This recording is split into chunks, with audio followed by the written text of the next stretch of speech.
우리 어제 구원은 하나님의 은혜가 먼저이고 또 우리의 믿음으로 구원받는다는 것을 살펴봤습니다. 봄이 언제 오는가? 달력상으로 보면 2월 28일 밤 12시까지가 겨울이고 1초가 지나면은 바로 그 시점부터 봄입니다. 그러나 정작 봄은 그렇게 오는 것이 아닙니다. 봄은 나도 모르게 서서히 찾아옵니다. 한 시점으로 찾아오는 것이 아니라 과정으로 찾아옵니다. 봄이 왔나? 아니야, 아직 봄이 안 왔구나. 아직도 얼음이 있고 찬바람이 불고 있고 봄은 아직 오지 않았어. 그러나 어느 순간에 보니 버드나무에 물이 오르고 잎이 나고 개나리가 피었어. 아, 봄이 왔구나. 봄이 온 것입니다. 그러나 그 순간에 봄이 온 것이 아닙니다. 이미 봄은 나도 모르게 겨울을 넘어서 서서히 오고 있었습니다. 이렇게 봄은 한 시점으로 오는 것이 아니라 과정으로서 아리랑 고개 넘듯이 겨울을 넘어서 그렇게 찾아오는 것입니다. 구원도 그렇습니다. 구원도 내가 구원받은 분명한 한 시점이 있습니다. 그러나 나는 그것을 알지 못합니다. 봄이 왔는지 안 왔는지 분명히 판단치 못하는 기간이 있듯이 내가 구원을 받았는지 못 받았는지 아직 분명히 판단치 못하는 과정이 있습니다. 그러나 늘 목말라하며 늘 하나님 앞에 겸손하며 기도하면서 하나님의 도우심을 구하면은 이젠 확실히 봄이 왔구나 하듯이 이제 난 오늘 죽어도 천국 갈 수 있구나 하는 확신이 생기게 됩니다. 그러나 그날 봄이 온 것이 아니듯이 그날 구원받은 것이 아닙니다. 과정으로서 그렇게 찾아오는 것입니다. 신앙생활에서 구원의 확신을 가진다는 것이 굉장히 중요합니다.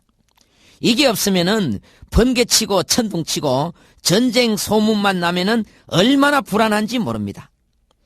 이 확신의 과정이 또 너무 길어도 안 돼요. 저는 달리는 구원열차 첫 시간에 간증을 했듯이 모태신앙이었고 아동부 중고등부 때까지 교회 빠진 기억이 없었지만은 이 구원의 문제를 푸는데 30년이 걸렸습니다. 30년. 저는 구원에 한 맺힌 사람입니다. 그런데 지금 와서 가만히 생각해 보니까 제가 만약 어렸을 때 죽었더라도 천국은 갔을 것입니다. 그런데 확신이 없었습니다. 이 확신을 가지는데 제가 30년이나 걸렸습니다. 그 긴 30년 동안 제가 불안하고 초조했던 것은 말로 다 못합니다. 저는 봄이 오는 그 과정이 너무 길었습니다. 그동안의 삶이 얼마나 불안한 삶이었는지 아무도 모릅니다. 그만큼 이 확신이 중요한 것입니다. 구원은 장소입니다. 잘 들으십시오. 구원은 장소입니다. 온 세상이 다 죽는데 하나님은 시대마다 살려주는 특별한 장소가 있습니다.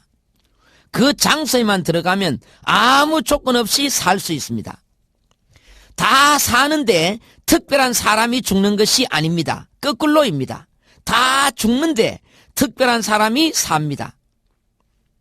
사람이 천국 가는 것이 정상이겠습니까? 지옥 가는 것이 정상이겠습니까? 지옥 가는 것이 정상입니다. 다 지옥 가는데 예외로 천국 갑니다. 그것이 바로 하나님이 지정해 주시는 그 장소에만 들어가면은 하나님이 살려주십니다. 하나님은 시대마다 죽음에서 살아날 수 있는 특별한 장소를 주셨습니다. 노아 시대 때는 그것이 바로 방주였습니다. 방주. 다 죽는데 방주라는 그 장소에만 들어가면은 하나님이 살려주셨습니다. 착했나 안 착했나 그게 아닙니다. 방주 밖에 착한 사람 훨씬 더 많았습니다. 구원은 장소라는 것을 기억하십시오. 모세 시대에 출애굽할 그 시대는 그게 양의 피 발린 집입니다. 다 죽는데 양의 피가 발린 그 장소에만 들어가면은 살 수가 있었습니다. 만약 그날 밤에 애굽 사람이 이스라엘 피 발린 집에 들어왔다면은 그 사람은 살았습니다. 하나님이 애굽 사람이라고 죽이신 것이 아닙니다. 그날 밤에 하나님은 다 죽이십니다. 애굽 사람, 이스라엘 사람 구별치 아니하시고 하나님은 다 죽이십니다. 그러나 단 살 수 있는 특별한 장소를 지정해 주셨습니다. 그 장소가 바로 피 발린 집입니다. 만약 이스라엘이 피 안 발란 집이 있다면 하나님이 다 죽이셨습니다. 여호수아가 요단강을 건너서 가장 먼저 정복한 성이 여리고입니다. 하나님이 사람이고 짐승이고 여리고 안에 생명이 있는 것은 다 죽이라 했습니다. 여리고는 이제 살아날 수 없습니다. 그러면서 하나님은 거기에서 살아날 수 있는 한 장소를 주셨습니다. 그 장소가 바로 붉은 줄이 매여져 있던 기생 라합의 집입니다. 그 안에 있던 사람들은 사람이고 짐승이고 다 살았습니다. 그 장소가 바로 구원의 장소입니다. 이스라엘이 가나안 땅을 점령해서는 그 장소가 도피성입니다. 이스라엘 땅이 우리나라 강원도만한 땅인데 도피성이 6개나 있었습니다. 사람이 죽을 죄를 짓고도 도피성에만 들어가면은 살아날 수가 있었습니다. 하나님이 특별히 살려주시는 지정된 장소이기 때문입니다. 그런데 구약시대에 이런 장소들은 다 그림자입니다. 진짜 장소가 있습니다. 천하의 죄인도 그 장소에만 들어가면 살 수 있었습니다. 신비한 장소가 있습니다. 그게 어디입니까? 로마서 8장 1절 말씀을 보십시다. 그러므로 이제 그리스도 예수 안에 있는 자에게는 결코 정죄함이 없나니 이는 그리스도 예수 안에 있는 생명의 성령의 법이 죄와 사망의 법에서 너를 해방하였습니다. 그리스도 예수 안에 바로 이 장소입니다. 방주 안에, 양의 피 발린 집 안에, 그리스도 예수 안에. 그러므로 이제 그리스도 예수 안에 있는 자에게는 결코 정죄함이 없나니. 범죄하고 정죄하고는 다릅니다. 범죄는 죄를 범하는 것이고 정죄는 너 죄인이지 이리 나와 넌 돌에 맞아 죽어야 해 하고는 죽으러 끌려 나오는 것이 정죄입니다. 그런데 그리스도 예수 안이라는 그 신비한 장소에만 들어가면은 분명히 죄를 짓고 죄인이지만은 결코 정죄함이 없나니 절대로 죄인으로 잡혀서 돌에 맞아 죽으러 끌려 나오지 않는다는 말씀입니다. 왜 그렇습니까? 구원은 장소입니다. 다른 장소는 다 죄와 사망의 법이 다스립니다. 죄와 사망의 법. 그러니까 다 이 법에 걸려서 죽는 것입니다.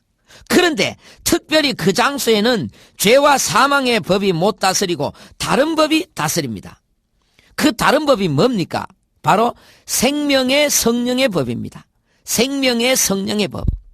생명의 성령의 법은 분명히 죄인이 거기 웅크리고 앉아있지만은 그 죄를 용서해주는 법입니다.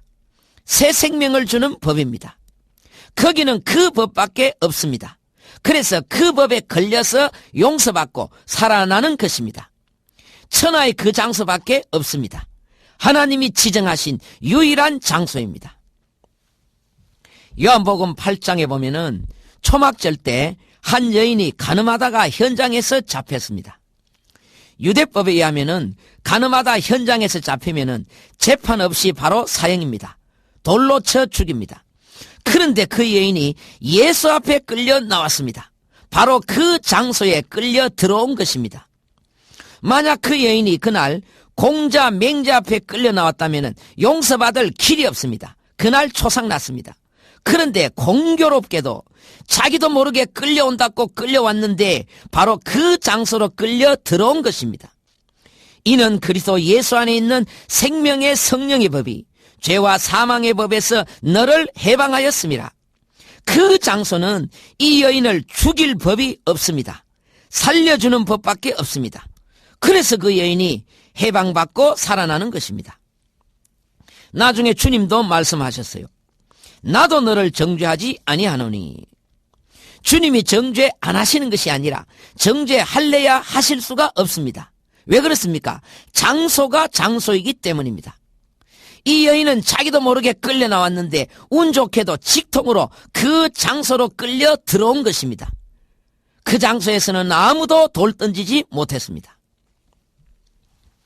예수 앞에 나오면 모든 죄 사하고 왜 모든 죄 용서받습니까? 죄는 법의 지배를 받습니다. 그런데 그 장소는 죄를 다 용서해주는 법, 살려주는 법, 생명의 성령의 법밖에 없기 때문입니다. 그러면 우리가 어떻게 그 신비한 장소에 들어갈 수 있는가? 그리스도 안으로 어떻게 들어가나? 그것은 거꾸로 그분이 우리 안으로 들어오시면 됩니다. 내가 문 밖에 서서 두드리노니 누구든지 내 음성을 듣고 문을 열면 내가 그에게로 들어가. 주님이 들어오시겠대요. 그게 바로 우리가 그 안으로 들어가는 것입니다. 오 사랑의 예수님, 내 마음을 건엽니다. 곧 들어와 나와 동거하며 내 생명이 되소서. 이게 바로 죄인이 그 장소로 들어가려고 애타게 부르는 찬송입니다. 많이 부르시기 바랍니다. 사랑의 주, 사랑의 주, 내 마음속에 찾아오사 내 모든 죄 사하시고 내 상한 맘 고치소서. 사랑하는 극동방송 가족 여러분, 구원의 감격을 누려보셨습니까? 비록 무화과 나무가 무성치 못하며 포도나무에 열매가 없으며 감람나무에 소출이 없으며 밭에 식물이 없으며 우리의 양이 없으며 외양간에 소가 없을지라도 나는 여호와를 인하여 즐거워하며 나의 구원의 하나님, 구원의 하나님을 인하여 기뻐하리로다. 이 하박국의 감격을 아시겠습니까? 지금 다 없습니다. 있는 것이 하나도 없습니다. 그러나 나의 구원의 하나님을 인하여 기뻐하리로다.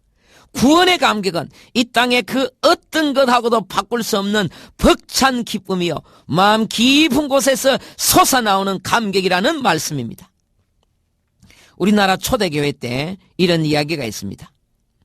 평양의 한 성도가 가슴 속에서 구원의 감격이 올라오는데 그게 너무 크고 벅차서 억누를 수가 없어서 나머지 보리밭에 들어가서 떼굴떼굴 굴렀대요. 아무도 없는 나머지 보리밭에 들어가서 하루 종일 하나님 감사합니다, 하나님 감사합니다 하면서 이리저리 왔다 갔다 떼굴떼굴 구르고 나니까 보리밭이 다 망가졌어. 다 무너졌대요. 얼마나 기쁘게 물어줬겠습니까? 저한테도 그런 경험이 있습니다. 제가 30년을 방황했으니까 얼마나 그 목마름이 심했겠습니까?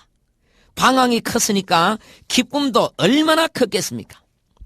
하나님이 확신을 주시고 기쁨을 주시는데 제가 주체할 수가 없었습니다.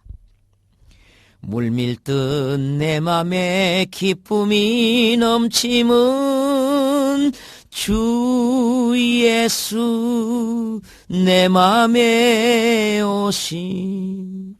밀려오는 파도를 누가 막을 수 있습니까? 파도같이 물밀듯이 넘쳐오는 그 기쁨, 이것이 구원의 감격입니다. 이 땅의 그 어떤 기쁨하고도 감히 바꿀 수가 없는 것입니다. 저는 이렇게 구원의 감격이 올라올 때마다 그때 애들이 어렸었는데 양쪽에 하나씩 안고 큰 거울 앞에 섰습니다. 하나님 너무 감사합니다. 제가 30년을 방황했었는데 이렇게 큰 기쁨으로 채워주시다뇨. 정말 감사합니다. 이 두 자녀는 나와 같이 방황치 않게 하시고 일찍부터 믿음의 걸을 잘 걷게 하옵소서. 그렇게 거울 앞에서 기도했습니다. 하나님께서는 그때 저의 기도를 다 들어주셨습니다. 둘째가 지금 논산훈련소에서 조교로 군대 생활하고 있는데 훈련병들에게 절대로 욕을 안 하고 시간 날 때마다 복음을 전한대요. 하나님 아버지 정말 감사합니다. 이 세상은 무서운 세상입니다. 믿음으로 늘 승리하시고 은혜로운 날 되십시오.